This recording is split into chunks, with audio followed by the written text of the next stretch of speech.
Hello, and thanks for joining us today. This session is on where is your data and how can you protect it? Using the fundamentals of recovery planning and business continuity for the modern 3PL. My name is Chuck Cook. I'm a certified business continuity planner and president here at Renovo Data. Quick housekeeping notes.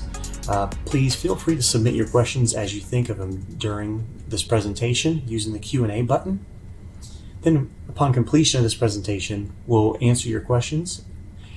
And also note that you'll get a copy of this presentation after the webinar, including a recording.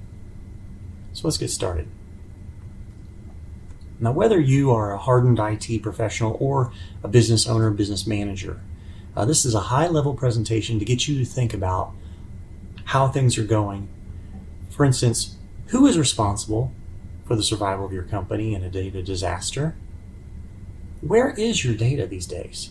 Especially given the pandemic, COVID-19, how has that affected your data landscape? We'll talk about the fundamentals of recovery planning and how it can benefit your 3PL. Considerations when using cloud services. This is a big one. And then also how to improve your ability to recover in the face of a data disaster. So let's get started. Frankly, every organization is vulnerable, and I'm not going to read through every single stat here, but let's just pluck a couple. So 84% of companies in the US have been impacted by a cyber attack, and over 90% of organizations have been damaged by some sort of technical disruption, whether it is a cyber attack or other data disaster. And more than half of them experienced 4 or more such events. So now the stats get dark. 93% of companies that suffer a major data loss without a recovery plan, they're out of business within a year. Especially if you don't know who owes you money or where your trucks are, it could be very bad. But let's skip down to a more positive slide or a stat. 98% of companies with a DR plan are able to survive a ransomware attack. So, who's responsible? When you boil it down, owners and management really need to take the lead here. This is not something you just push off on the IT person. It's not a checkbox. Oh, I did a plan 2 years ago. Oh, has anyone looked at it? Owners and management really need to take the lead here and make it important, adopt it, and help your managers and everyone integrate it into the company culture. So it's a job for everyone, but the owners and management really need to take the lead. But now let's talk about where the data is. For instance, the old traditional way, the on-premises applications, you have some servers and you have some apps and you have some database machines and then you have some users connecting on the network. Well, some people call that the good old days, when you had control of all the data and where it's located. Not only would that company have a recovery site, but they might have recovery resources already in place so they could recover fast in the face of a disaster. But this thing called cloud has been increasing over the years, and it was really pushed by COVID-19. Here's a couple stats. So 36% of small businesses and 51% of medium businesses either started or increased their use of cloud services in response to COVID-19. So people have been adopting cloud little by little over time, but it's been turbocharged by the pandemic. And by October of 2020, 33% of US workers were either always working remotely and 25% of them were working sometimes. So around 58% of US workers are sometimes or always working remote. They've taken a look around the world and they think the number of people working remotely is going to double by the end of 2021 from last year. So data isn't just in that old traditional scenario anymore. It's in the cloud. A lot of you organizations say, oh, we're cloud only. Oh, that's our data only in the cloud. And then you ask them about recovery site or backups, and they're like, what do you mean? What recovery site? I'm in the cloud. Okay. So you have your mission critical email, your mission critical servers, all in these different clouds, and remote workers working from wherever. Well, what we're seeing is it's not just all in cloud. There's usually a combination. There'll be some systems locally plus utilizing clouds. And that question still looms. Well, what about a recovery site? Or what about a recovery plan? Well, when I hear we're in the cloud, where is the cloud? Now, the question has been going on for about 10 years now, but let's think about it for a second. Is this magic? No, there is no cloud. You are just outsourcing your data to someone else's computer. That computer is running on an operating system and there's data on it. So whether your data is in a cloud or not, it's still your data and your responsibility. Do you have your eggs in one basket? Unexpected events can occur.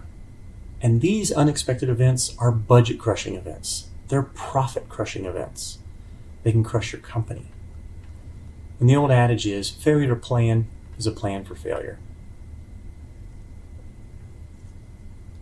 And something has not changed, jumping into the fundamentals of recovery planning, backups still matter.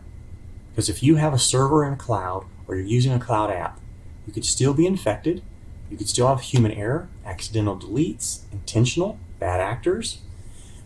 Having an extra copy of data in a separate location, whether it's cloud or not, and providing an air gap helps prevent issues with data corruption. Now, before we jump into the other fundamentals, we're not here to say cloud is good or bad. Oftentimes it's really good. But the fundamentals haven't changed. It's your data, so what are you going to do about it? You need to identify, where is your data? Where is it living right now? All of it. Then classify. How important is this data set to my company? If I lost that data, if it was in the wrong hands, it could be really bad. Simple priority level, criticality 1 or priority 1, 2, and 3 maybe. Keep it simple, but classify each data set so you get a handle on what you need to protect. You need to start where the most critical data is living and apply the budget where it matters most, where the biggest gaps are. This way you can recover and you'll mitigate the impact of an unexpected event. So for today's 3PL, we need to look at how many of our employees are working remote today? And what are they using to access your data, whether it's on premises or in your cloud? Are they using a company laptop? Are they using their own personal device? Is there a personal device policy? Do you have an acceptable use policy? How about this endpoint that's connecting to your critical data sets? Are they protected? Do they have any antivirus and anti-malware? What's going on there? Also, what happens if your cloud vendor goes down? One critical thing we're seeing is email. We're utilizing cloud email, and when that cloud goes down, what's the backup plan? Is there something there to protect yourself from corruption or an outage? Some organizations have a lot of single sign-on situations where it has to authenticate to something just to do any work. Well, that can be helpful, but can also be a point of failure that you're not prepared to work around. Also, let's talk about what happens if your office internet goes down. Many of you have made backup plans or workaround procedures, send everyone home and work remote because now they're practiced at it. What about Wi-Fi hotspots? Have something in place so you can let people know what they need to do. The next question, how many clouds are too many clouds? It's not for us to tell you. It's going to be different for every company. But I will say, getting a handle on where your data is living We are seeing, when we conduct interviews, managers of different departments have discretionary budget and they're solving problems with cloud apps. Well, that means your data, your company's crown jewels, are in these different clouds and IT doesn't even know about it. They only find out when something goes wrong. Hey, can you help me fix this problem because it can't get into my cloud? What cloud's that? Oh, the such and such cloud. I didn't authorize that. Oh no, I just bought it. Put it on the credit card. Oh. Is that critical data? Is there a problem? Could it be mined? Having a policy around utilizing clouds and exposing your data to something you might not want it to be exposed to should be considered. Also, if you're using a cloud app or a cloud server, can you back it up? Can you export any data out of it? What can you do to keep it all from being in one basket, so to speak? Other lessons, especially from COVID-19. Just from a checkbox perspective, evaluate where your data is living right now. Evaluate your remote users. Evaluate, what is my plan right now with all these changes that have occurred over the last year or two? Assess your tools, your techniques, your procedures. What would you do if your new email system went down? Do you have any rollback capability? That's a key question. And then also verify, if it is critical, do we want to back it up? If management says, no, we're just going to roll the dice, well, then at least the organization, the IT manager is not in trouble because that was an upper management decision. And then finally, educating users. Making sure everyone has a heightened awareness about cyber threats is your first line of defense. The human element can help you.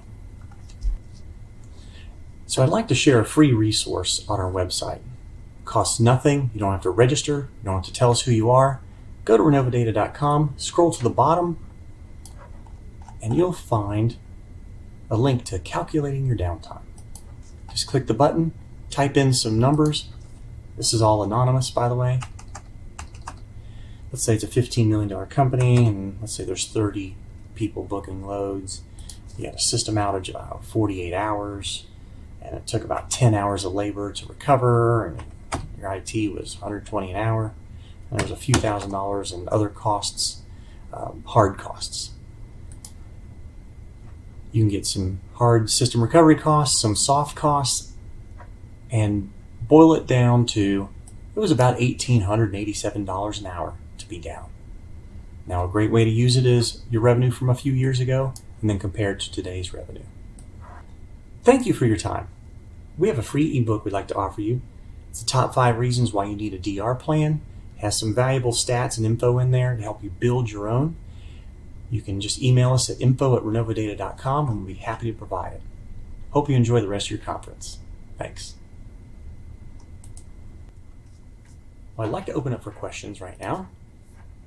Let's see what we have here.